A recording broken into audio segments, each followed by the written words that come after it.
என்ன ஒரு ஆனந்தம், என்ன ஒரு ஆனந்தம் இந்த கரடிக்குத்தான். ஏனென்றால் இப்போது பார்த்தது உண்மையா பொய்யா தெரியவில்லையே.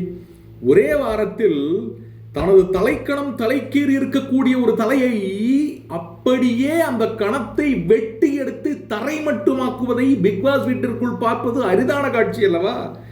யாருடைய தலைக்கணத்தை பற்றி பேசிக் கொண்டிருக்கிறேன் என்பது இதை பார்த்து கொண்டிருக்கும் ஒவ்வொரு நபருக்கும் தெரியும் என்று நினைக்கிறேன். எஸ், மதுரையிலிருந்து வந்த வீராங்கனை விஜே பாரு அவர்கள், யாருக்கும் அஞ்சாத பெண் சிங்கம். அவரையே அழுக வைத்து விட்டீர்களே விஜய் சேதுபதி. இந்த கொடுமையை யார் தட்டி கேட்பது? முதல் வாரத்திலேயே எங்கள் யார் தட்டி கேட்பது?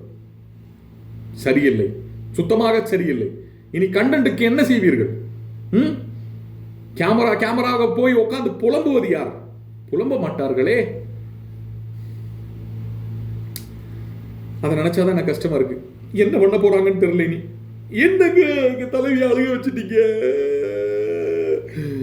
Action cut. யார் யார் வீட்டுக்குள்ள வந்து ஆக்ஷன் கட் நடிக்கிறாங்கன்னு தோணுது, ஆக்ஷன் கட் நடிக்கிறாங்கன்னு தோணுது அப்படின்னு கேட்க எல்லாரும் கொண்டு அடிக்கிறாங்க. டாப்பு டப்புன்னு முன்னாடி அடிக்கிறாங்க. இதுல ரொம்ப ஆச்சரியப்படுற விஷயம் என்னன்னா, முதல் வாரத்திலேயே வெளியே என்னவாக ப்ரொஜெக்ட் ஆயிருக்கிறது என்பதை கனிக்கும் பாருக்கும் தவறு செய்த அனைவர்களுக்கும் சுட்டிக்காட்டப்படுகிறது என்பதை நீங்கள் கருத்தில் கொள்ள வேண்டும், மனதில் கொள்ள வேண்டும். முதல் வாரத்தில் நெகட்டிவாக ப்ரொஜெக்ட் ஆன அனைவருமே கண்டிக்கப்படுகிறார்கள் என்றால் இந்த சீசன் ஒரு வித்தியாசமான சீசன் என்பதை நீங்கள் மனதில் எப்போதும் கொள்ள வேண்டும். நாம் யாரை பிடிக்காமல் இருக்கிறோமோ அவர்களை நமக்கு பிடிக்க வைப்பதற்கு ட்ரை செய்றாங்க. அதில் அவர்கள் வெற்றி பெறுகிறார்களா தோல்வி அடைகிறார்களா என்பதை பொறுத்திருந்து பார்ப்போம். இப்போதைக்கு இந்த ப்ரோமோ பார்க்கும்போது என்ன தெரியுது? ஒரு வார்த்தை யாராவது பேசிட்டாலே இந்த அக்கா ஊரை கூப்பிட்டு வச்சு ஒரு வாரத்துக்கு ஒப்பாரி வைக்கும். நீங்க வேற எல்லாரும் முன்னாடி இப்படி பேசிட்டீங்க விஜய் சேதுபதி சார். அடுத்த வாரம் நீங்க வர்றது வரைக்கும் யாரு காதுல ரத்தம் வரப்போகுதுன்னு தெரியலையே.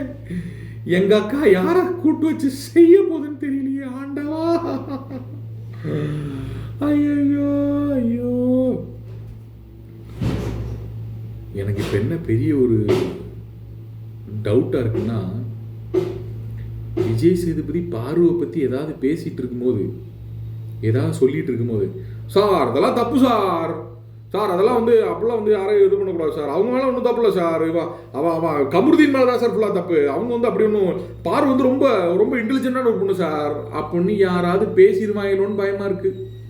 யாரை பற்றி சொல்கிறேன் தெரியுதா?